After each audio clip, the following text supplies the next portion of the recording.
صلوات پڑھ دیجیے۔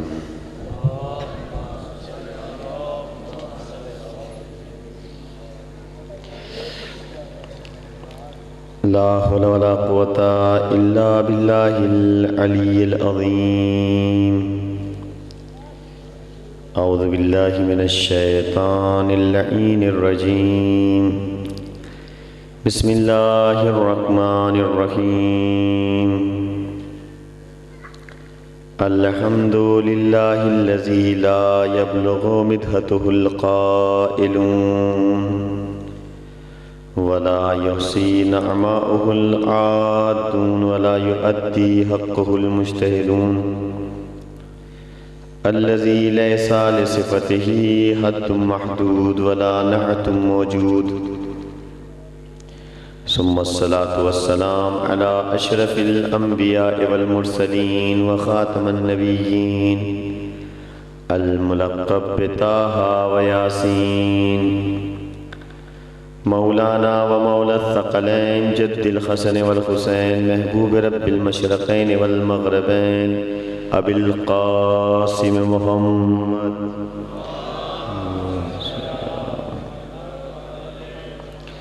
وأهل بيته الطيبين الطاهرين المعصومين، واللعنة الدائمة الباقية على أعدائهم أجمعين من الآن إلى يوم قيام الدين. أما بعد، فقد قال الله تعالى وتبارك في القرآن المجيد وهو أصدق الصادقين وقوله الحق. بسم الله الرحمن الرحيم.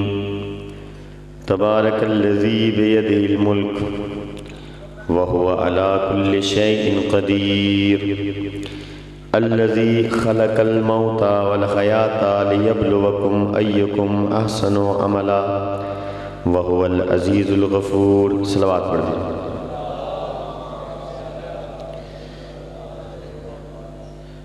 عزیزان محترم، بزرگان ملت، معزز سامعین، ماتمداران امام مظلوم، آپ حضرات کی اس وقت کی حاضری بے شک یہ ثبوت محبت اور مودت آل محمد ہے کہ جو نہ کسی فرقے سے تعلق رکھتی ہے، نہ کسی قوم سے تعلق رکھتی ہے، نہ کسی رنگ سے تعلق رکھتی ہے، نہ کسی قبیلے سے تعلق رکھتی ہے۔ یہ جذبہ محبت حسینی ہے کہ جو آپ کو کھینچ کر یہاں لے کر آ جاتا ہے۔ نہیں تو واقعاً یہ جو رات کا وقت ہے، یہ واقعاً میں نے بار بار عرض کیا اپنی مجلس میں، اس وقت میں انسان دن بھر اپنے امور دنیاوی انجام دیتا ہے، کام کرتا ہے، اور یہ وقت ایسا ہوتا ہے کہ اس کا دل چاہتا ہے کہ رات میں وہ آرام کرے، اور فطرت کا تقاضا بھی یہی ہوتا ہے۔ اور جیسا کہ میں نے کہا تھا کہ قرآن بھی یہی کہتا ہے وَجَعَلْنَا اللَّيْلَ لِبَاسًا، ہم نے رات کو سونے کے لیے بنایا ہے۔ لیکن جہاں فطرت پر مودت غالب آ جاتی ہے، مودت غالب آ جاتی ہے، وہاں سے ولایت کی سرحدیں شروع ہوتی ہیں، وہاں سے ولایت کی سرحدیں شروع ہوتی ہیں۔ اور یہ محبت حسین و فاطمہ سلام اللہ علیہا ہے جو آپ کو یہاں تک کھینچ کے لائی ہے کہ آپ آج اس کے لال کا پرسہ دینے کے لیے یہاں پہ جمع ہوئے ہیں۔ مسلسل 8 دن سے آپ میرے ٹوٹے پھوٹے لفظ سماعت فرما رہے ہیں آپ حضرات پسند بھی فرما رہے ہوں گے، اس کا ثبوت یہ ہے کہ آپ حضرات کی محبتیں میرے ساتھ ہیں۔ اس وقت بھی آپ بیٹھے ہوئے، نہیں تو یہ وقت تو میرے مجلس ختم کر دینے کا ہوا کرتا تھا، مگر آپ حضرات کا یہاں پہ جمع ہونا میری حوصلہ افزائی ہے۔ لہذا میں بھی کوشش یہ کروں گا کہ آپ جب تک میرے سامنے بیٹھے ہوئے ہیں میں کچھ عقیدت کے پھول آپ کی سماعت کے حوالے کر سکوں۔ میں نے مسلسل آپ حضرات کی خدمت میں قرآن مجید کے دوسرے پارے کی آیت پیش کی تھی، جس کے سلسلے میں گفتگو کل الحمدللہ تمام ہوئی، جس میں عرض کیا گیا تھا ربنا وجعلنا مسلمین لک ومن ذریتنا امة مسلمة لک وارنا مناسکنا وتب علینا انک انت التواب الرحیم۔ اور یہاں تک جب گفتگو پہنچی تھی تو ہم نے مسلمانوں کی دو تقسیم پیش کی تھی، فرقے کی تقسیم نہیں، مسلمانوں کی تقسیم پیش کی تھی کہ مسلمان دو طریقے کے ہوں گے، ایک وہ کہ جو پیدا ہی مسلمان ہوتا ہے، ایک وہ کہ جو کلمہ پڑھنے کے بعد مسلمان ہوتا ہے۔ آج کی جو آیہ کریمہ کو میں نے آپ کے سامنے سرنامہ گفتگو قرار دیا ہے، اس میں ایک لفظ استعمال ہوا ہے، اس سے استفادہ کر کے میں بات کو اپنے موضوع سے ریلیٹڈ کر کے اور کمپلیٹ کر دوں گا۔ یہ سورہ تبارک کی ابتدائی آیت ہے جسے میں نے پڑھا، جسے سورہ ملک بھی کہا جاتا ہے۔ تبارک الذی بیدہ الملک، بابرکت ہے وہ ذات جس کے دست قدرت میں ملک ہے، وَهُوَ عَلَى كُلِّ شَيْءٍ قدیر، اور وہ ہر چیز پہ قدرت رکھتا ہے۔ الذی خلق الموت والحیات، کہ جس نے موت کو پیدا کیا اور زندگی کو پیدا کیا، کیوں؟ لِيَبْلُوَكُمْ أَيُّكُمْ أَحْسَنُ عَمَلًا، تاکہ یہ دیکھ لیا جائے تم میں سے بہترین عمل کرنے والا کون ہے۔ چونکہ پروردگار عالم کے یہاں زبانی دعووں کی کوئی اہمیت نہیں ہے جب تک ان کے ساتھ عمل نہ پایا جائے۔ توجہ ہے بھائی آپ کی؟ ایک دفعہ ذرا بلندتر صلوات پڑھ دیجئے کہ مجھے لگے آپ حضرات بیدار ہیں۔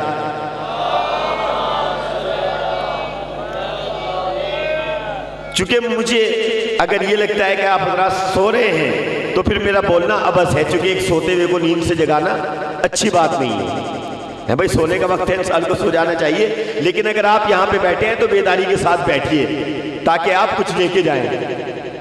میں نے کہا کہ چاہے وہ مسلمان کسی بھی درجے کا ہو، جب تک اس کا ایمان اس کے عمل کے بغیر ہے، بارگاہ رب العزت میں وہ قابل قبول نہیں ہے۔ عمل امپورٹنٹ ہے، اور یہ نہیں ہے کہ کیا کہتے ہیں یہ عمل کی ذمہ داری صرف ہمارے اوپر ہے، نہیں، جب تک رسول 40 برس تک اہل مکہ کے درمیان میں رہے تو رسول نے اپنی 40 سالہ زندگی عمل میں گزاری، اور اس عمل سے میرے رسول نے یہ بھی ثابت کرایا کہ میں صادق ہوں، یہ بھی ثابت کیا کہ میں امین ہوں۔ زبان کا سہارا نہیں لیا میرے رسول نے، بلکہ عمل کا سہارا لیا اپنی رسالت کو منوانے کے لیے۔ 40 سال کے بعد میرے رسول نے اعلان کیا ہے، اور صحابہ میں جس صحابی کو سب سے بلند تر درجہ ملا اسے اس کی زبان کی بیس پہ درجہ نہیں ملا جب تک وہ منزل عمل میں سب سے آگے نہ پہنچ گیا ہو۔ میں مثال پیش کرتا ہوں، رسول اسلام نے، رسول کے تمام صحابہ کو اٹھائیے، رسول کے باوفا صحابہ قابل احترام ہیں، ہر مسلمان پہ ان کا احترام کرنا واجب ہے۔ رسول نے صرف ایک صحابی کے لیے فرمایا، صرف ایک کے لیے، میں ذمہ داری کے ساتھ عرض کر رہا ہوں، ایک صحابی کے لیے فرمایا سلمان منا اہل البیت، سلمان ہم اہل بیت سے ہیں، لیکن کب؟ تب نہیں جب سلمان نے نعوذ باللہ زبان چلائی ہو، نہیں جب سلمان کا عمل اس منزل پہ پہنچا کہ جس منزل پہ کسی صحابی کا عمل نہ پہنچ سکا۔ میں توجہ چاہتا ہوں، میں مثال پیش کروں، میں سلمان جب منزل عمل میں اس منزل پہ پہنچ گئے کہ جس منزل پہ کوئی صحابی نہ پہنچ پایا، خندق کھودی جا رہی ہے، مجھے جنگ خندق نہیں پڑھنی ہے، خندق کھودی جا رہی ہے،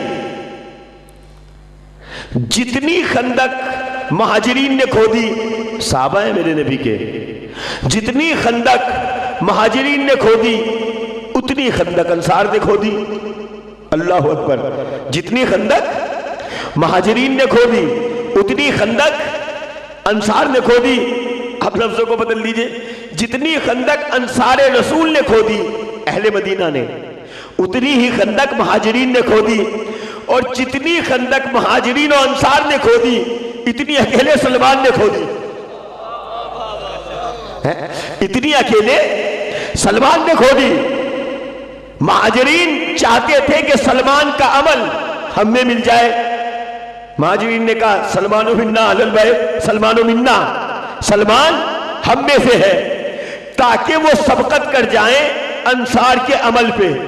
زبان سے نہیں، عمل کی دوڑ ہے، اسلام عمل کی دوڑ ہے، زبان کی دوڑ نہیں ہے۔ مہاجرین یہ چاہتے تھے کہ سلمان کا عمل ہم میں شمار ہو جائے تاکہ ہم قابل احترام بن جائیں عمل کی منزل میں۔ انصار یہ چاہتے تھے کہ سلمان کا عمل ہم میں مل جائے تاکہ ہم بلند ہو جائے مہاجرین سے۔ میرے سرکار نے سلمان کے عمل کو دیکھا، سلمان کے خلوص کو دیکھا، سلمان کے احترام کو دیکھا، کہا فرمایا نہ سلمان مہاجرین سے ہے نہ سلمان انصار سے ہے، سلمان منا اہل البیت۔ صلوات پڑھیے نا پر محمد و آل محمد۔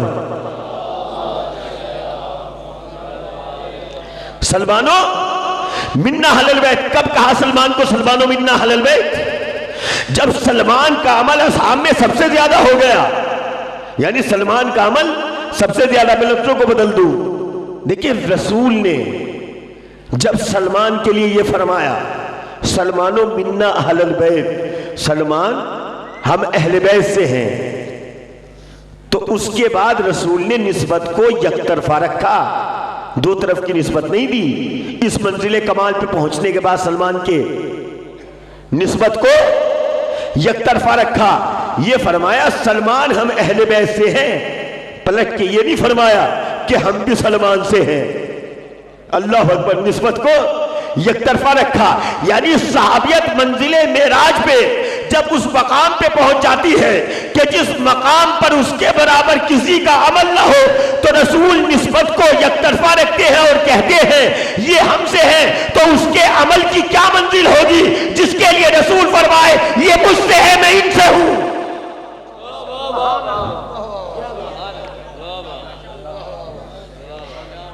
بھئی کم سے کم ایک باواز بلند صلوات تو پڑھ ہی سکتے ہیں آپ لوگ۔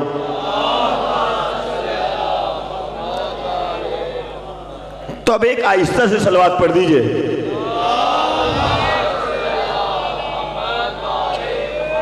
اس کا مطلب یہ ہے کہ اردو میں بھولا ہوں آپ نہیں بھولے۔ آہستہ کو باواز بلند کہتے ہیں اور باواز بلند کو آہستہ کہتے ہیں۔ تو ایک وہ والی صلوات پڑھیے جس میں آپ کے یہاں باواز بلند ہوتی ہو۔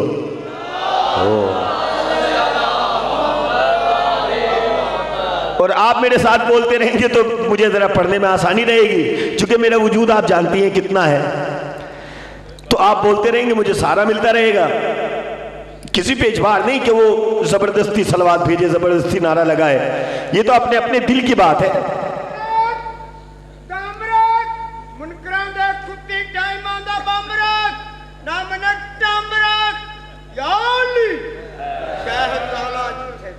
باواز بلند صلوات پڑھ دیجئے۔ میرے رسول نے 10ویں درجے کا صحابی ہے سلمان، میرے رسول نے نسبت کو یک طرفہ رکھا، یہ نہیں کہا ہم بھی سلمان سے ہیں، فرمایا سلمان و منا اہل البیت، اور میرے رسول نے یہ بھی نہیں فرمایا کہ سلمان مجھ سے ہیں۔ اللہ اکبر، یہ فرمایا سلمان و منا، یعنی جب حسن، حسین، علی، فاطمہ یکجا ہو جاتے ہیں تب صحابیت معراج پاتی ہے۔ ہم اہل بیت سے ہیں، کسی ایک کے دامن کو پکڑ کے یہ نہ کہہ دینا کہ اس کو تو مانتا نہیں، آپ کو سب کو ماننا پڑے گا، تب جا کے صحابیت منزل معراج پہ پہنچتی ہے۔ تو اس کے عمل کی کیا منزل ہوگی؟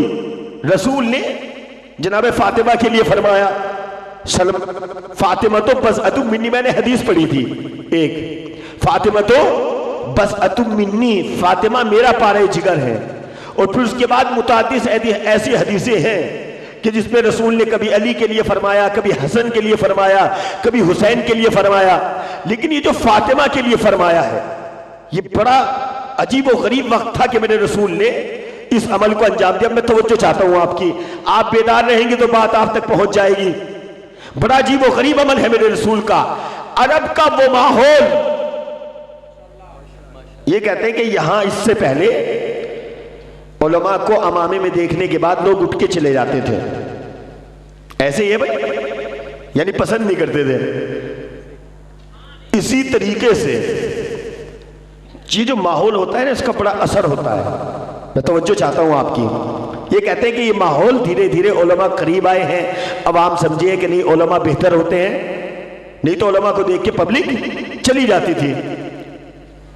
ماحول ہوتا ہے کسی بھی چیز کا، جہاں پہ کبھی ذاکر کو، مثلا میرے وطن میں ذاکر کو نہیں دیکھا جاتا، بھائی ذاکر ہوتا ہی نہیں میرے وطن میں، آپ وہاں بٹھائیے تو پبلک سمجھے گی کہ یہ کر کیا رہا ہے بیچارہ، چاہے وہ اچھی بات بیان کر رہا ہو، یہ کر کیا رہا ہے، وہ اٹھ کے چلے جاتے ہیں۔ یا مثلا یہاں پہ یا کسی اور مقام پہ ماحول کا بڑا فرق پڑتا ہے۔ میرے سرکار، میرے رسول نے جس دور میں فاطمہ کے لیے یہ فرمایا، میرا رسول جس دور میں فاطمہ کی تعظیم کرنے کے لیے اٹھتا تھا، ذرا اس دور کو ملاحظہ تو فرمائیں کہ وہ دور کیسا تھا، وہ ماحول کیسا تھا، وہ معاشرہ کیسا تھا، وہ کلچر کیسا تھا۔ اس وقت کا کلچر یہ تھا کہ ہر انسان بیٹی کو لائق ذلت سمجھتا تھا۔ میں دلیل پیش کروں گا۔ بیٹی کو لائق ذلت، توجہ ہے میرے بھائی، بیٹی کو لائق ذلت سمجھتا تھا۔ 10 11 بیٹیوں کو انسان زندہ درگور کر دینے کے بعد کہتا تھا کہ میں وہ ہوں کہ جس نے 11 بیٹیاں زندہ درگور کر دی ہیں، اور وہ فخر کیا کرتا تھا۔ آئے ہیں ایسے واقعات میرے رسول کی خدمت میں، مجھے تفصیل میں نہیں جانا ہے، بس مجھے اس معاشرے کو بتانا ہے، اس ماحول کو بیان کرنا ہے کہ جس ماحول میں میرے رسول نے یہ کام انجام دیا۔ کب انسان بیٹی کو لائق ذلت سمجھتا ہے، اور 10 بیٹیوں کو، جیسا آج ہمارے معاشرے میں بھی کہا جاتا ہے، یہ غرب کی تہذیب ہمارے یہاں پہ آ گئی۔ لوگ کہتے ہیں کہ یہ جو اسلام جو ہے نا، توجہ ہے بھائی آپ کی، اگر میں آہستہ سے بات کروں تو اس کا مطلب یہ نہیں ہے کہ میری بات میں وزن نہیں ہے۔ میں آہستہ سے بات ہی وہی کہتا ہوں کہ جس میں وزن زیادہ ہو، زور اس میں لگایا جاتا ہے کہ جس میں وزن تھوڑا برابر ہو، ہے ان لفظوں میں خطابت کی ضرورت نہیں ہوتی جن میں پہلے سے وزن ہو۔ لوگ یہ کہتے ہیں کہ اسلام عورت کو عزت نہیں دیتا۔ اسلام یہ چاہتا ہے، بھائی توجہ ہے آپ کی، اسلام یہ چاہتا ہے کہ عورت کو ایک کنیز کی طرح بس تسکین قلب انسانی کا ذریعہ بنا دے۔ جملہ پہنچ گیا آپ تک؟ تسکین قلب انسانی کا ذریعہ بنائے، اور اسے گھر کی کنیز بنا کے رکھے، اسے برقعے میں پیک کر لے اور اسے ترقی نہ کرنے دے، جبکہ ایسا بالکل غلط ہے۔ جو عزت اسلام نے عورت کو دی، میں چیلنج کے ساتھ کہتا ہوں، دنیا کی کسی مذہب نے نہیں دی، دنیا کے کسی مذہب نے نہیں دی۔ البتہ ترقی سے روکتا ہے یا نہیں، اس کا فیصلہ آپ کو کرنا ہے۔ کل کا عادی مانو انسان، وہ انسان جو غیر ترقی یافتہ تھا، جو پہاڑوں میں زندگی بسر کرتا تھا، اس کا لباس کتنا ہوتا تھا؟ کتنا مختصر کتنا؟ اتنا مختصر ہوتا تھا کہ وہ پتوں سے اپنی شرمگاہوں کو چھپاتا تھا۔ انسانی دماغ نے ترقی کی۔ سنیے، اسلام انسان کو ترقی کی طرف لے کے جاتا ہے، یہ تو رسولی کی طرف۔ یہ فیصلہ آپ کو کرنا ہے۔ یہ نہ سوچئے کہ یورپ کیا کر رہا ہے، غرب کیا کر رہا ہے۔ غرب نے آپ کی تہذیب کو اپنا غلام بنا لیا ہے۔ وہ چھوٹے کپڑوں میں آپ کے سامنے پیش کر دے تو اسے ترقی بتاتا ہے، وہ آپ کو ننگا پھرا دے وہ اس کو ترقی بتاتا ہے۔ نہیں، آپ کو یہ نہیں دیکھنا کہ ترقی کیا ہے، ان کے نزدیک ترقی کیا ہے، آپ کو یہ دیکھنا ہے کہ انسانی ترقی کیا ہے۔ پھر اس کے بعد یہ فیصلہ کرنا ہے کہ اسلام نے عورت کو عزت دی ہے یا اسلام عورت کو ذلت کی نگاہ سے دیکھتا ہے۔ اور یہ میری گفتگو کا ایک مقصد ہے جہاں تک میں پہنچنا چاہتا ہوں۔ کل کا انسان جو غیر ترقی یافتہ تھا، اس وقت اس کا لباس یہ ہوتا تھا، درختوں کے پتے۔ انسان کے ذہن میں ترقی کی، اس کا لباس بدلا، اس نے جانور کا شکار کیا، جانور کا شکار کرنے کے بعد اب اس کی جلد اس کا لباس ہوتی ہے.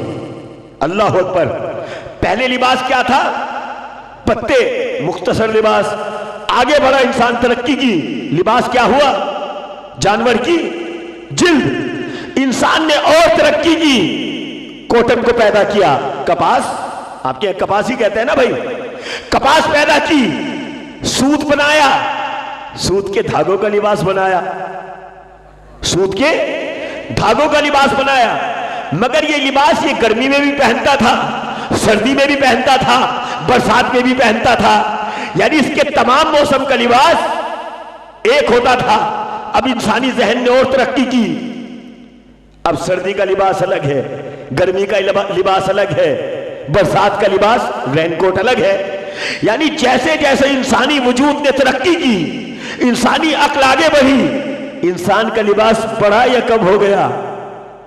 تو اگر آپ یہ چاہتے ہیں کہ ہمارے گھر میں رہنے والی ماں بہنیں ترقی یافتہ ہیں یا جاہل ہیں، تو یہ دیکھیے ان کا لباس مختصر ہے یا لباس بڑھ گیا ہے.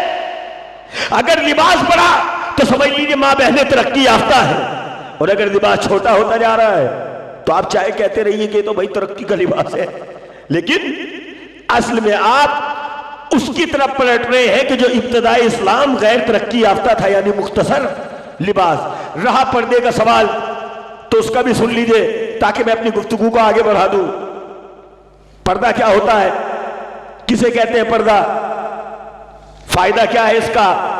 اسلام نے دو چیزوں کو پردے میں رکھنے کا حکم دیا ہے. سن لیجئے، توجہ چاہتا ہوں، اور میں نعرہ وہاں سے چاہتا ہوں اگر بات میری پہنچ گئی. اسلام نے، ضروری نہیں کہ آپ نعرہ حیدری، عقیدت سے سبحان اللہ بھی کہہ سکتے ہیں اگر بات آپ کو پسند آئے ہے. اسلام نے دو چیزوں کو پردے میں رکھنے کا حکم دیا. ایک کعبہ جو اللہ کا گھر ہے کا اسے خلاف میں رکھو. دوسرا قرآن کا اسے جزدان میں رکھو. کیوں بھائی قرآن کو جزدان میں کیوں رکھا جائے؟ کعبے کو خلاف میں کیوں رکھا جائے؟ حاجی صاحب موجود ہیں. کا اس لیے تاکہ دنیا کی گندگی اس کے تقدس کو پامال نہ کر دے. چونکہ کعبہ بڑا مقدس ہے، کعبہ طیب و طاہر ہے، قرآن پاک ہے، قرآن طیب و طاہر ہے. اسے جزدان میں اس لیے رکھا جائے، پردے میں اس لیے رکھا جائے تاکہ نجاستیں اس تک نہ پہنچے. بس میرے سرکار یہی وجہ ہے اسلام عورت کو قرآن کی طرح پاک اور کعبے کی طرح مقدس دیکھنا چاہتا ہے تاکہ نجس نگاہیں اس کے پردے کے اندر نہ جا سکے.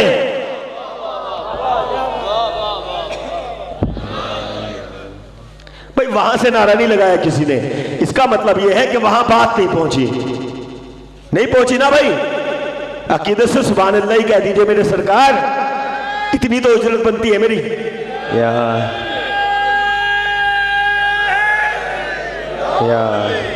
میں آپ کو مجبور نہیں کرتا کہ آپ جو دل چاہے آپ کا وہ نعرہ لگائیے، مگر آدمی جذبات میں ایک مرتبہ عقیدت سے سبحان اللہ تو کہہ سکتا ہے. اس کو تو کوئی مذہب نہیں روکتا نا. تو صلوات پڑھیے نا پر محمد والے محمد.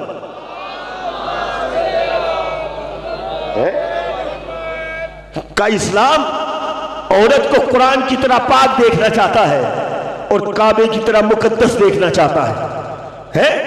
اس لیے ان کو پردے میں رکھا. اب جس ماں بہن کا دل چاہے وہ پردے میں رہے، اور جو اپنے آپ کو مقدس نہیں رکھنا چاہتی وہ اس کی مرضی ہے. لا اکراہ فی الدین، دین میں کوئی زبردستی نہیں ہے.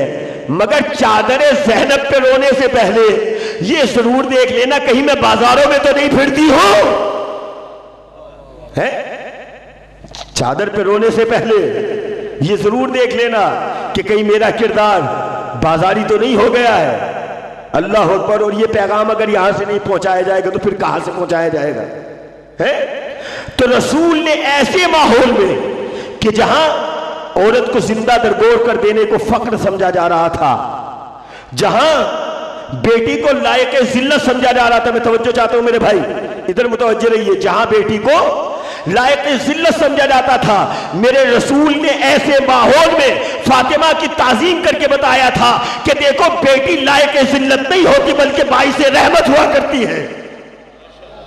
بیٹی لائق ذلت نہیں ہوتی بلکہ باعث رحمت. بتائیے وہ کون سا مذہب ہے کہ جس نے بیٹی کو باعث رحمت بنایا؟ ہے دنیا کو کوئی مذہب؟ لیکن بیٹی باعث زحمت اس وقت ہو جاتی ہے کہ ادھر بیٹی پیدا ہوئی، ادھر باپ کے ہوش اڑنے شروع ہو جاتے ہیں کہ کیوں کا جہیز بھی دینا ہے میرے سرکار، ہیں رشتہ بھی کرانا ہے۔ ہاں میرے عزیزو، اگر بیٹی کی تربیت اہل بیت کی تربیت سے ہٹ کے کی گئی ہے تو واقعاً بیٹی لائق زحمت ہو جاتی ہے، اور اگر بیٹی کی تربیت کنیز سیدہ کے طور پہ کی گئی ہے تو بیٹی باعث رحمت ہوا کرتی ہے۔ اور ہر عورت کے 3 کردار ہوتے ہیں اس کی زندگی میں، میں بات کو آگے بڑھاؤں، ہر عورت کے 3 کردار ہوتے ہیں۔ اسلام نے جو عزت عورت کو بخشی کسی مذہب نے وہ عزت نہیں دی ہے۔ پہلا کردار، اگر اللہ کسی کو بیٹی دیتا ہے تو وہ اپنے باپ کے لیے رحمت ہوتی ہے۔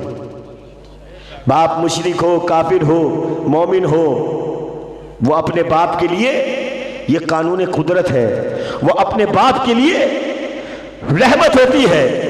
یہ دی ہے میرے اسلام نے عزت عورت کو۔ اور اللہ اگر اسے توفیق دے اور بیٹی حد ازدواج تک پہنچ جائے، حد بلوغ تک پہنچ جائے اور کسی کی بیوی بن جائے، میں توجہ چاہتا ہوں، تو پھر اسلام ایک اور قدم آگے بڑھ کے عورت کو عزت دیتا ہے۔ کہتا ہے کہ بیوی اگر یہ منزل ازدواج تک پہنچ جائے تو پھر اسلام کہتا ہے کہ بیوی اپنے شوہر کے نصف تحفظ ایمان کا سبب ہوتی ہے۔ بیوی کون سی والی بیوی؟ جس کی تربیت سیدہ کی تربیت پہ کی گئی ہو۔ کہیں الٹا نہ ہو جائے کہ ادھر بیوی ہے کہ وہ تو ہمیں فلم دکھانے، ان کے میاں تو فلم دکھانے لے جاتے ہیں، آپ نے تو کبھی فلم ہی نہیں دکھائی، اور دیکھو ان کے گھر میں تو ٹی وی بھی ہے، فریج بھی ہے، اے سی بھی ہے، اگر آپ بھی رشوت لے لیتے تو کیا بگڑ جاتا؟ کم سے کم بچوں کی نہیں، وہ بیوی ہے نہیں، ایسی بیوی ہے تو پورا کا پورا اسلام خراب کر دیتے ہیں۔ صلوات پڑھیے محمد والے محمد۔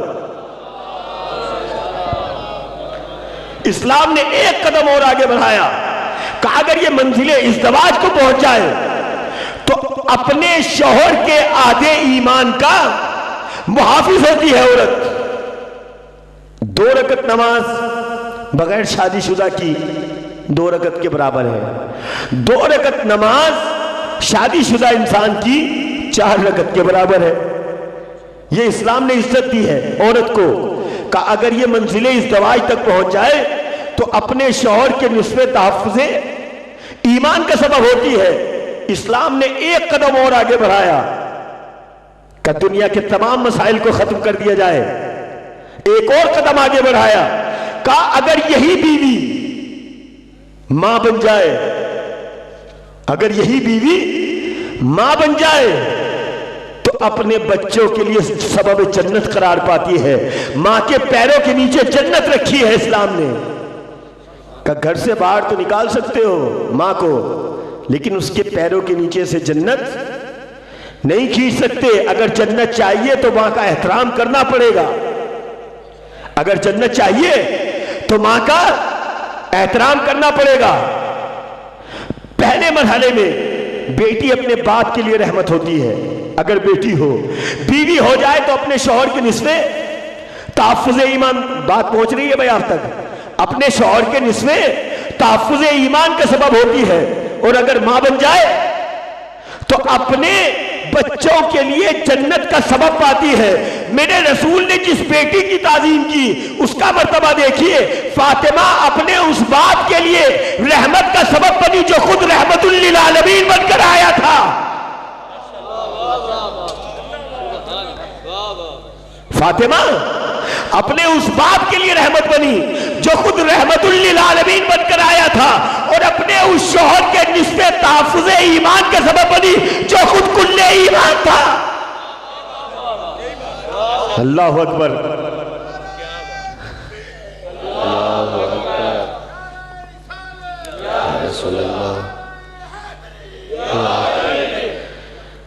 فاطمہ اپنے اس شوہر کے آدھے ایمان کی محافظ بنی جو خود کل ایمان تھا، اور فاطمہ اپنے ان بچوں کے لیے سبب جنت بنی جو خود جوانان جنت کے سردار تھے۔ میں کوئی اختلافی بات تو پڑھتا نہیں ہوں، مگر یہ جملہ ضرور کہوں گا، مجھے نہیں بیان کرنا کہ رسول کے ایک بیٹی تھی یا 4 بیٹی تھی، مگر جتنی بھی تھی حسنین کی ماں کوئی نہیں تھی۔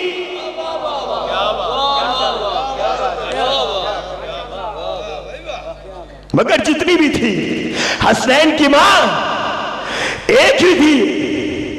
تو فاطمہ اپنے ان بچوں کے لیے سبب جنت قرار پائی جو خود جوانہ نے بڑی عظمت ہے میری شہزادی کی، جہاں رسول اپنی دلیلیں دے کر تھک چکا، جہاں قرآن اپنے بینے دے کر خاموش ہو گیا، جب بس نہ چلا تو قرآن نے آخر میں کہہ دیا فَمَنْ حَاجَّكَ مِنْ بَعْدِ مَا جَاءَكَ مِنَ الْعِلْمِ فَقُلْ تَعَالُوا نَدْعُوا أَبْنَاءَنَا وَأَبْنَاءَكُمْ وَنِسَاءَنَا وَنِسَاءَكُمْ وَأَنفُسَنَا وَأَنفُسَكُمْ۔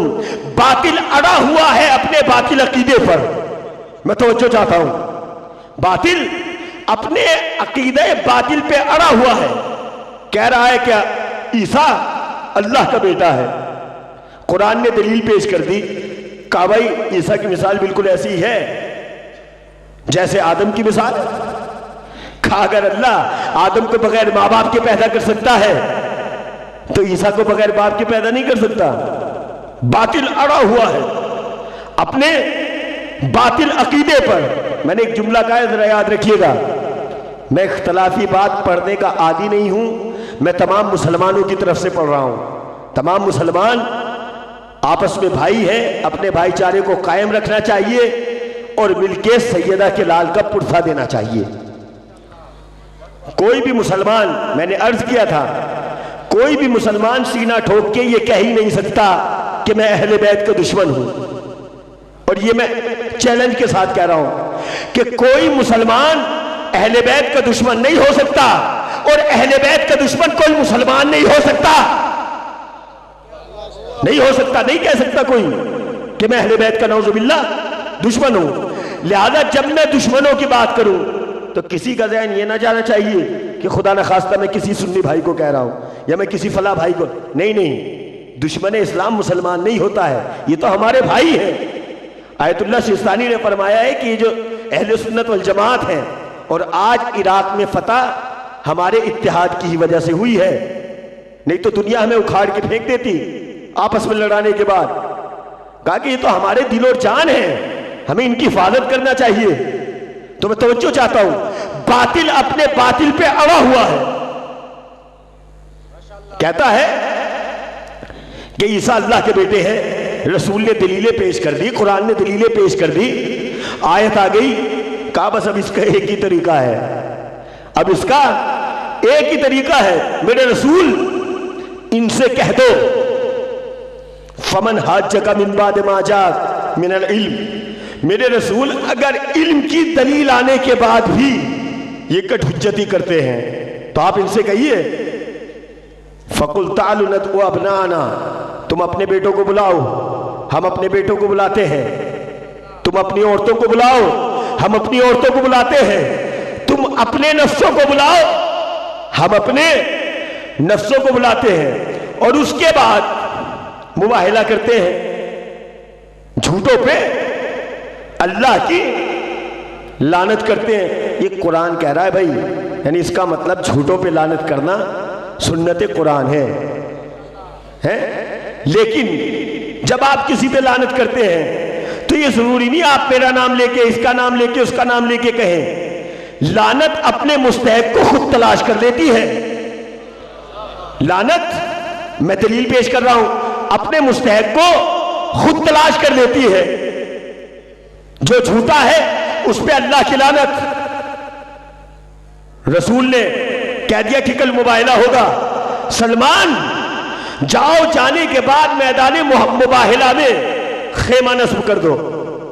اور دیکھو سلمان، خیمہ نصب کرنے کے بعد میدان مباہلہ میں رکنا نہیں، چلے جانا۔ کیوں یا رسول اللہ؟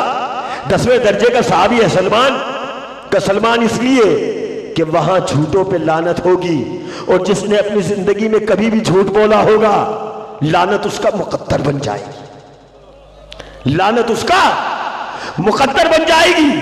سلمان، ایک بات اور میں عرض کرنا چاہوں گا، میں پھر یہی کہتا ہوں کہ مجھے کوئی اختلافی بات نہیں پڑھنا ہے، چاہے رسول کے 3 بیٹیاں ہوں یا 4 بیٹیاں ہوں۔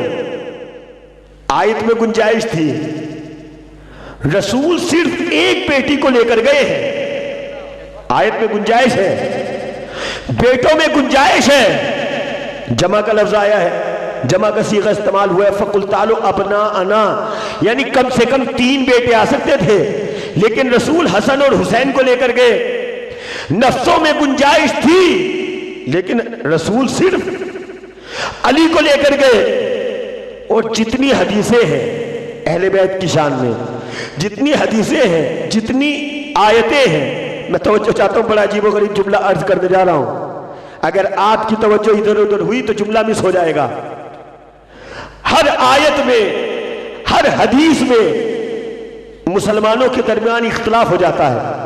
مطلب جیسے آیت تھیر آئی، کہا بھائی گھر والوں سے مراد مسلمانوں کی فہرست منگائی، کہا اس میں ازواج بھی شامل ہیں، توجہ ہے بھائی آپ کا، اور اہل بیت بھی شامل ہیں۔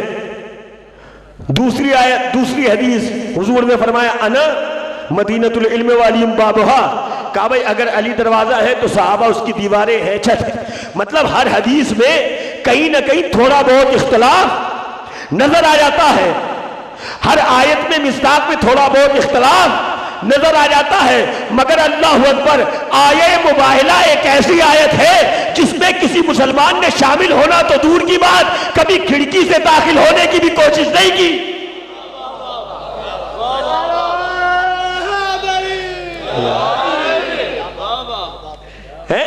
بھائی بات پہنچی نا؟ اس میں کوئی اختلاف نہیں کہ رسول کس کس کو لے کے گئے۔ کہا نہیں بھائی عورتوں کی جگہ فاطمہ کو لے کر گئے، کب پہچانو، ارے اہل بیت کے نبوت کے اہل بیت کون ہے؟ جو مباہلے میں جائیں گے وہی نبوت کے اہل بیت ہیں۔ کسی نے داخل تو ہونا دور کی بات، کھڑکی سے بھی جھانکنے کی کوشش نہیں کی۔ امت مسلمہ میں سے کسی نے نہیں لکھا، کہا نہیں حسن کو لے کر چلے، حسین کو لے کر چلے، فاطمہ کو عورتوں کی جگہ لیا، علی کو نفسوں کی جگہ لیا۔ میں توجہ چاہتا ہوں، جو آیت کی ترتیب تھی رسول نے اسی ترتیب سے کارواں کو بنایا۔ آغوش میں حسین کو لیا، فَقُلْ تَعْالُوا نَدْعُوا أَبْنَاءَنَا، ابنا کا ذکر پہلے آیا آیت میں، حسن کی انگلی پکڑی، آگے آگے رسول ہے، اس کے بعد نساء کا تذکرہ آیا، فاطمہ ٹھیک میرے رسول کے پیچھے۔ اب میں توجہ چاہتا ہوں آپ سے، فاطمہ ٹھیک میرے رسول کے پیچھے ہے، اور ٹھیک فاطمہ کے پیچھے امیر کائنات ہے۔ اور منظر یہ ہے، تاریخ یہ لکھتی ہے کہ جہاں رسالت قدم رکھ کے اٹھاتی ہے وہاں فاطمہ کا پہلا قدم ہوتا ہے۔ اللہ اکبر، جملہ میں نے پڑھ دیا، جہاں رسول قدم اٹھاتے ہیں وہاں فاطمہ کا قدم ہوتا ہے، اور جہاں سے فاطمہ کا قدم اٹھتا ہے وہاں امامت کا قدم ہوتا ہے۔ اللہ اکبر، فاطمہ وہاں قدم رکھتی ہے جہاں رسول کا قدم ہوتا ہے، اور علی وہاں قدم رکھتے ہیں جہاں فاطمہ کا قدم ہوتا ہے۔ جملہ دے دوں، جملہ عرض کر دوں، بیدار ہیں آپ؟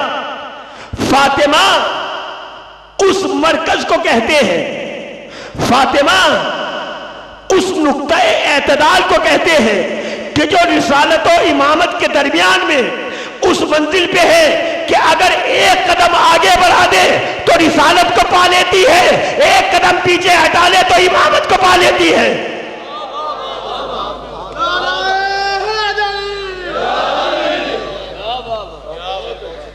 فاطمہ اس نقطہ اعتدال کا نام ہے، فاطمہ اس محور کا نام ہے۔ اگر ایک قدم آگے بڑھائے تو رسالت کو پالے، ایک قدم پیچھے رکھ دے تو امامت کو پالے۔ اللہ اکبر۔ لیکن آج رسول کا طریقہ تھوڑا بدلا بدلا سا نظر آ رہا ہے۔ ہر جنگ میں، ہر محاذ پہ علی آگے آگے رہتے تھے، آج علی سب سے پیچھے۔ اللہ اکبر۔ یا رسول اللہ، یہ آج طریقہ مباہلہ، طریقہ مقابلہ کیوں بدل دیا؟ کہ کل کا عیسائی یہ نہ کہہ دے کہ ہم تو علی کی چمکتی ہوئی تلوار کو دیکھ کے ڈر گئے تھے، کہ اس وجہ سے سب سے آگے معصوم بچوں کو رکھا کہ کل کا مسیح یہ اعتراض نہ کرے کہ ہم تو یا رسول اللہ خیبر میں علی کو دروازہ اٹھاتے ہوئے دیکھ چکے تھے، ہم تو مرحب کا قتل کرتے ہوئے دیکھ چکے تھے، ہم تو مرحب کو واصل جہنم پہنچاتے ہوئے دیکھ چکے تھے، ہم تو عمر بن عبد ود کے سر پہ تلوار چلتی ہوئی علی کی دیکھ چکے تھے، لہذا ہم ڈر گئے تھے، اس لیے ہم آپ کے مقابلے سے بھاگ گئے۔ نہیں، رسول نے کہا علی آپ سب سے پیچھے رہیے، سب سے آگے میرا رسول۔ اب میں توجہ چاہتا ہوں آپ کی، ذاکر صاحب آ گئے ہیں، سب سے آگے میرا رسول، ایک آغوش میں حسین کو لیا، دوسری انگلی حسن کو پکڑائی۔ نصارے نجران نے دیکھا، پہلے ان کا پادری کہہ چکا تھا، کہا اگر رسول اپنے خاص رشتہ داروں کو لائیں تو ان سے مباہلہ نہ کرنا۔ نصارے نجران نے دیکھا کہ رسول نے اتنی بڑی امت مسلمہ میں سے بیٹوں کی جگہ صرف اپنے بیٹوں کو لیا، عورتوں کی جگہ صرف اپنی بیٹی کو لیا، نفسوں کی جگہ صرف اپنے داماد اپنے بھائی کو لیا۔ فوراً کہہ اٹھے، یا رسول اللہ، اے محمد، ہم جزیہ دینے کے لیے تیار ہیں، ٹیکس دینے کے لیے تیار ہیں، ہم آپ سے مباہلہ نہیں کریں گے۔ کیوں؟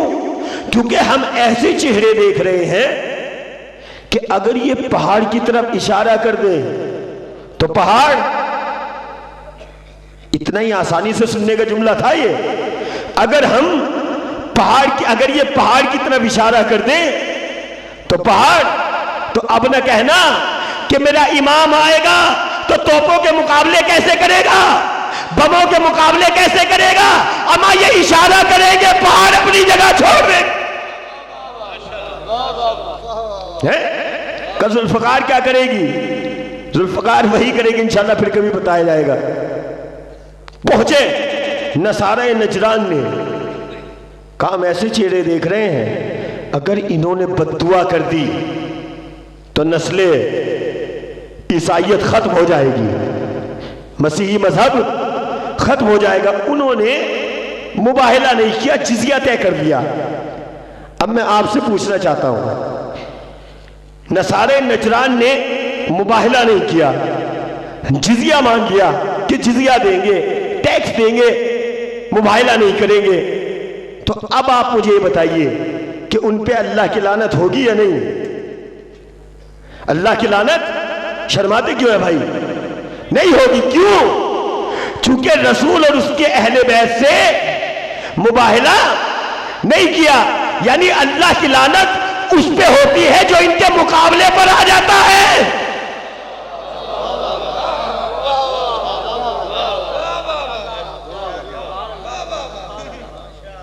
صلوات پڑھیے بر محمد وآل محمد۔ اللہ کی لعنت اس پہ ہوتی ہے جو ان کے مقابلے پر آ جائے۔ اللہ اکبر۔ عجیب و غریب قسم کا مسلمان تھا یزید، مباہلہ دیکھ چکا تھا، اہل بیت کے فضائل جانتا تھا، مگر پھر بھی اہل بیت کے مقابلے پہ آ گیا۔ میرے عزیزو، یہ واہ واہ کرنے کے دن نہیں ہے، یہ آہ آہ کرنے کے دن ہے۔ بس میرا مظلوم امام ایک دن کا مہمان ہے، کل کا ہمارے درمیان میں، اور اس کے بعد فاطمہ کا بھرا گھر اجڑ جائے گا، اس کے بعد فاطمہ کا گھر ویران ہو جائے گا، اس کے بعد ماؤں کی گودیاں اجڑ جائے گی۔ بس ایک دن کا مہمان ہے میرا غریب امام، 9 کا، اور ایک شب کا مہمان ہے۔ 8 تاریخ گزر گئی، 9 کی شب آ گئی ہے آج۔ میرے عزیزو، آپ مسلسل مصائب پہ مصائب سنتے جا رہے ہیں۔ آج میں اس کا تذکرہ کرنا چاہتا ہوں کہ جو حسین کو تمام کائنات میں سب سے پیارا تھا، جس سے حسین سب سے زیادہ محبت کرتے تھے، ابھی ولادت ہوئی ہے اس بچے کی، حسین تمام رات بیٹھے ہوئے جھولا جھلاتے رہتے ہیں، جھولا جھلاتے رہتے ہیں، جھولا جھلاتے رہتے ہیں۔ ایک مرتبہ پوچھ لیا ام لیلا نے، میرے والی و وارث میں دیکھتی ہوں کہ آپ رات بھر بیٹھے ہوئے اکبر کا جھولا جھلاتے رہتے ہیں، آپ سوتے کیوں نہیں ہیں؟ کہ رباب میرے دل کو سکون نہیں ملتا ہے. بڑی شہرت ہے، ہم شبیہ پیغمبر ہے نا اکبر، بڑی شہرت ہے کائنات میں اکبر کی کہ اکبر محمد کی شبیہ ہے. لوگ دور دور سے زیارت علی اکبر کو آتے ہیں. کسی طرح حسین کے علی اکبر کی زیارت ہو جائے، نانا کی زیارت ہو جائے گی، رسول کی زیارت ہو جائے گی. ایک اعرابی آیا ہے اپنے دل میں ارمان زیارت لے کے. آنے کے بعد کہتا ہے حسین حسین مجھے اپنے اکبر کی زیارت کرا دے. ارے میں تیرے رسول کی زیارت کرنا چاہتا ہوں، میں بڑی دور سے تمنا لے کے آیا ہوں کہ مجھے میرے رسول کی زیارت ہو جائے. میں نے سنا ہے کہ تیرا اکبر ہو بہو ہم شکل پیغمبر ہے، مجھے اپنے اکبر کی زیارت کرا دے. حسین نے فرمایا بیٹا اکبر ذرا ایک مرتبہ باہر آؤ اور اس کو زیارت کرا دو. اکبر باہر نکلے. یہ جو دور سے زیارت کا ارمان لے کے آیا تھا، اس کے ذہن سے جو جملے نکلے، نکلنے کے بعد کہتے حسین سبحان اللہ تیرا اکبر ہو بہو محمد کی شکل ہے. حسین آپ وقت کے امام ہیں، میرے لیے دعا کر دیجئے کہ اللہ مجھے بھی ایک ایسا بیٹا دے دے. حسین کی آنکھوں میں آنسو آ گئے. آنکھوں میں آنسو آنا تھے. حسین نے کہا میں تجھ سے ایک سوال کرنا چاہتا ہوں اور اس کے بعد جو تو دعا کہے گا میں تیرے لیے وہ دعا کر دوں گا. یہ آنے والا کہتا ہے حسین کون سا سوال کرنا چاہتے ہیں؟ کہا مجھے یہ بتاؤ اگر اللہ تجھے ایسا ایک حسین بیٹا دے دے اور اس کے پیر میں ایک کانٹا چبھ جائے تو تو کیا کرے گا؟ اس کے بہتے ہوئے لہو کو دیکھ کے تو کیا کرے گا؟ کہ مولا یہ بددعا نہ دے. ارے اس سے پہلے میرے بچے کے پیر میں کانٹا چبھے اللہ مجھے اس دنیا سے اٹھا لے. حسین نے کلیجے کو پکڑا تو معاف کرنا، ارے ایسے بچے کی دعا نہ کرے. 10 محرم کو یہی بچہ ہوگا، اس کے سینے میں برچی کا پھل ہوگا. جزاکم ربکم خیر الجزا. آپ کی آوازیں گریا بلند ہو گئی. فاطمہ یہیں کہیں اپنا رومال بچھائے ہوئے بیٹھی ہوگی اور یہ چاہ رہی ہوگی کہ کسی عزادار کی آنکھوں سے ایک آنسو کا قطرہ گر جائے جو میرے حسین کے زخموں کا مرہم بن جائے. اللہ اکبر. ہو گئے تمام شہید. اکبر آیا ہے باپ کے قریب. بابا مجھے لڑنے کی اجازت دے دو، بابا مجھے مرنے کی اجازت دے دو، بابا میں مقتل میں جانا چاہتا ہوں. حسین فرماتے میرے لال اکبر اگر تم لڑنا ہی چاہتے ہو، اگر تم جانا ہی چاہتے ہو میدان میں تو اپنی اس پھوپھی سے اجازت لو جس نے 18 سال تمہیں پالا ہے. اکبر پہنچا ہے پھوپھی کے خیمے میں. پھوپھی کے خیمے میں اکبر پہنچا. پھوپھی اماں ذرا میرے قریب تو آئیے. آ گئی زینب. ہاں میرے لال اکبر.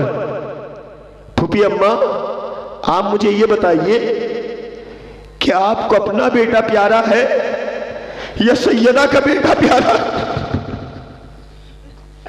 آپ کو اپنا بیٹا پیارا ہے یا سیدہ کا بیٹا پیارا ہے؟ کہا میرے لال یہ کیسا سوال ہے؟ کہا پھوپھی اماں کل کہیں سیدہ یہ نہ پوچھ لے، فاطمہ یہ نہ پوچھ لے ارے زینب تم نے اپنے علی اکبر کو بچا کے رکھا، میرا حسین مارا گیا. زینب سمجھ گئی میرے لال.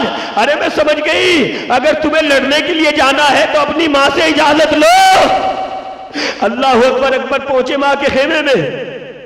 بس میں نے زحمت کو تمام کیا. اکبر ماں کے خیمے میں پہنچے. اماں مجھے لڑنے کی اجازت دے دو. ماں نے وہی لفظ دہرائے کہ اپنی پھوپھی سے. اماں میں پھوپھی سے اجازت لے کے آیا ہوں. اکبر تیار ہوئے، اجازت ملی. بیویوں نے حلقہ کر دیا اکبر کے ارد گرد. راوی یہ بیان کرتا ہے، حمید ابن مسلم لکھتا ہے کہ 7 مرتبہ اکبر باہر نکلے، 7 مرتبہ اکبر اندر پہنچے. کبھی خیمے کا پردہ اٹھتا تھا، کبھی خیمے کا پردہ گر جاتا تھا. اکبر گھوڑے پر اس شان سے خیمے سے نکلے جیسے کسی جوان کا جنازہ کسی بھرے گھر سے نکلتا ہے. اللہ اکبر. اکبر نکلے، پہنچے. اکبر جہاد کے لیے نکلے، میدان کی طرف پہنچے. اکبر نے کسی کے قدموں کی آواز کو سنا. اکبر نے پیچھے مڑ کے دیکھا، اگر جملہ پہنچ گیا تو انشاءاللہ کلیجے کو پکڑ کے اور روتے ہوئے گھر چلے جائیے گا۔ اکبر نے دیکھا کہ کسی کے پیچھے آنے کی آوازیں آ رہی ہے۔ اکبر نے مڑ کے دیکھا، دیکھتے کیا ہے، ضعیف باپ ہے جو کبھی گر جاتا ہے کبھی اٹھ جاتا ہے۔ اللہ اکبر، کبھی گر جاتا ہے کبھی اٹھ جاتا ہے۔ اکبر اترے گھوڑے سے، باپ کے قریب پہنچے، بابا آج تو مجھے رخصت کر چکے ہیں، یہ پیچھے آنے کا کیا سبب ہے؟ حسین نے بڑی غربت بھری نگاہوں سے اکبر کے چہرے کو دیکھا۔ ارے میرے لال اکبر، اگر تم صاحب اولاد ہوتے تو کبھی یہ سوال نہ کرتے۔ اللہ اکبر، اکبر سوار ہو کے پہنچے۔ اکبر نے جنگ کی۔ ایک مرتبہ، مجھے تفصیلی شہادت نہیں پڑھنا ہے، ایک مرتبہ اکبر نے حسین کو عجیب و غریب انداز سے سلام کیا۔ علیکم انی السلام یا ابتا، آپ پر میرا سلام ہو اے بابا۔ حسین نے اکبر کی آواز کو سنا۔ ارے حسین، یا علی یا علی یا علی کہتے ہوئے اکبر کی طرف بڑھے۔ حمید ابن مسلم کہتا ہے مجھے نہیں معلوم حسین نے جب میں سونے والے علی کو آواز دے رہے تھے یا کربلا میں ایڑیے رگڑنے والے علی اکبر کو۔ اللہ اکبر، جزاکم ربکم خیر الجزا۔ حسین بیٹے کے لاشے تک پہنچے۔ حسین جیسے ہی بیٹے تک پہنچے، بس آخری جملے ہیں، آپ کی زحمت کو تمام کروں گا۔ حسین جیسے ہی اکبر کے سرانے پہنچے، ایک مرتبہ حسین نے دیکھا کہ جوان بیٹے نے سینے پہ ہاتھ رکھا ہوا ہے۔ حسین نے پوچھا میرے لال اکبر، آخر یہ ہاتھ سینے پہ کیوں رکھا ہوا ہے؟ اکبر نے فرمایا بابا سینے میں برچی کی انی ٹوٹ گئی ہے، بابا برچی کی انی بڑا دکھ دے رہی ہے۔ حسین نے ہاتھوں کو جوڑا، حسین نے فرمایا بیٹا علی اکبر، کیا بابا اس سینے کی انی کو نکال دے؟ اکبر کہتے بابا سینے میں بڑا درد ہے اس برچی سے۔ حسین نے ایک مرتبہ زمین کربلا پہ اپنے گھٹنوں کو رکھنے کے بعد ایک ہاتھ علی اکبر کے کلیجے پہ رکھا، دوسرا ہاتھ حسین نے برچی پہ رکھا، نجف کا رخ کر کے فرمایا بابا علی، ارے خیبر کا در اکھاڑنا بڑا آسان تھا، بابا خیبر کا در اکھاڑنا بڑا آسان تھا، جوان بیٹے کے سینے سے برچی کا پل نکالنا بڑا مشکل ہے۔